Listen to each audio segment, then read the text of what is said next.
The world is in your mind. And that's what all that mediocrity is about. Mediocrity is contagious. If you're choosing to do something, attack it. When you look in the mirror, that's the one person you can't lie to. This is the time where you have to gain control back of your mind. We can't live like this. We can't live in fear. We can't live in judgment. I had to now get that one thing and then strategize in that one problem. How can I do this? I'm not gonna learn like you. I'm not gonna learn like anybody else. How am I gonna figure this out?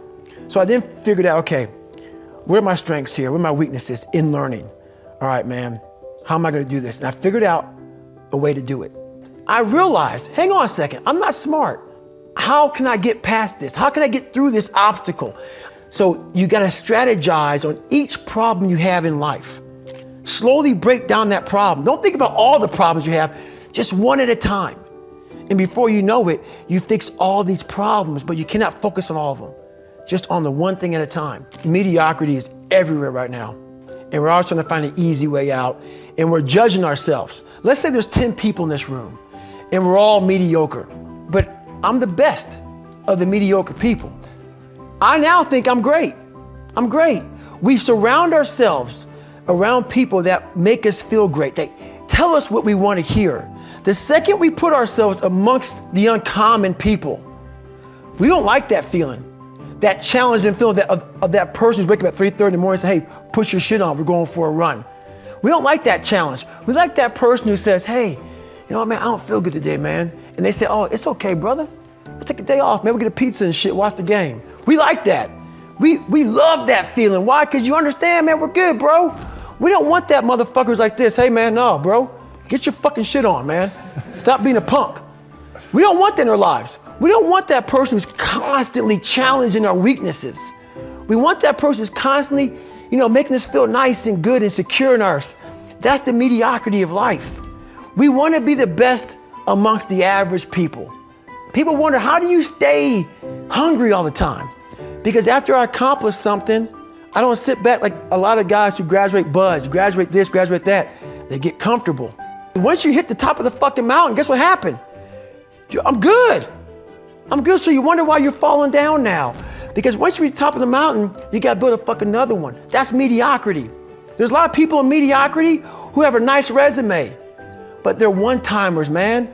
They hit a one-time deal, they busted it open, got a lot of money, but they're good. You're mediocre now, man. What are you fucking doing today, tomorrow, the next fucking day? That's why I don't listen to theorists. I don't listen to all that bullshit. I listen to a motherfucker who's like this, man. What's wrong, man? I'm fucking tired, dude. Why are you tired? Because tomorrow, I gotta do the fucking shit again, man. Whatever the shit is that made me fucking nauseous and sick to my stomach, it made me hurt. There's no ending. And that's the person I listen to.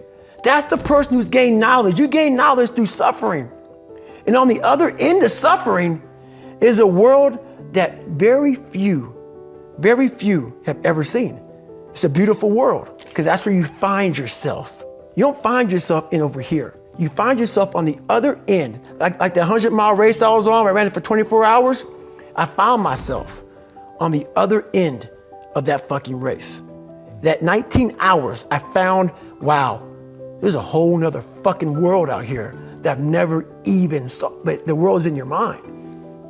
And that's what all that mediocrity is about. Mediocrity is contagious. I'm not the smartest kid in the world. Instead of somebody saying, oh no, you're smart. No, don't say that to yourself. I said to myself, no, I'm a dumb motherfucker.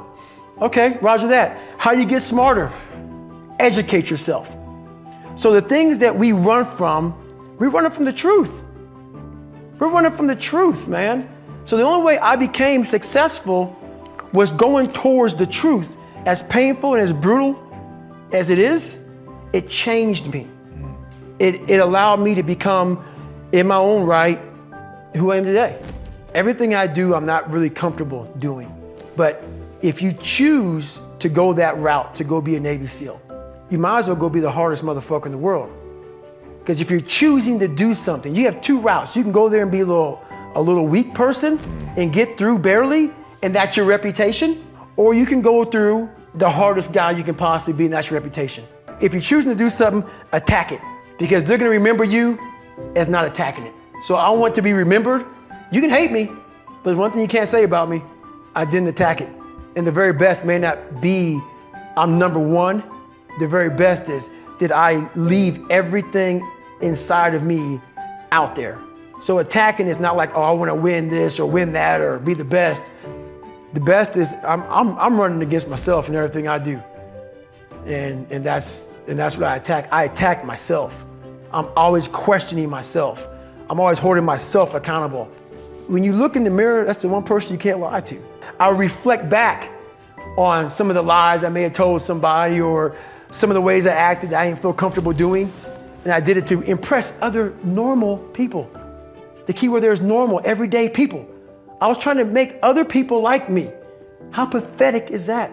So this mirror would always tell me, my reflection would say, God, you are a pathetic man. How does that feel every day to be this way? So I would just start having myself accountable. How did I attack today? How did I attack yesterday? Some people have been bullied. Some people are just stressed out. Some people are insecure. Some people are fat and overweight. And the world puts a lot of this shit in your mind. It's not just you. Yeah, you help it. And my whole thing is about, I had to develop a mindset that was indestructible. I had to armor plate my mind. And it's about what you're saying to yourself, but it also comes with work. So whenever I was getting beat down, physically, mentally, spiritually, whatever I was going through, just saying, I would put, you can't hurt me. Can't hurt me just became a message I would say to myself. And that's just kind of where it comes from. I believe that most human beings are only living at about 40% of their capability. So the mind has a governor, like a car. If you're driving a car and the car has a governor on it, the car may say 130 miles an hour, but the governor's set for 91. Once that governor sets in, you get to 91, that car starts doing this. The car wants to go. The car wants to go, but that fucking factory said, we're not going past 91. We have a factory, a nice governor in our brain, and it's a survival mechanism. It protects us from pain and suffering. The second we feel that shit, our mind says, oh no, this isn't fun. We should back off. We should sit down, find something more comfortable. And there's something about the mind. The mind has the tactical advantage over you at all times. At all times of your life, the mind has a tactical advantage over you. Why is that? It knows what you're afraid of. It knows your insecurities. It knows your deep, dark lies. And it starts to push you away from that shit. It pushes you in a direction that is comfortable. The mind controls everything. So what I realized was that when I was growing up and I was 300 pounds and I got all fat and I got all insecure, I realized that my mind kept taking me in this direction. When things got uncomfortable for me, when I was facing my insecurities, when I was facing my fears, my mind said, oh no, we have the tactical advantage. We need to get you, separate you from this feeling over here. Life's all about feelings. We want the happy feeling. We don't want that feeling of this sucks. So the 40% rule is all of that. You get to 40%, your brain says, we're done.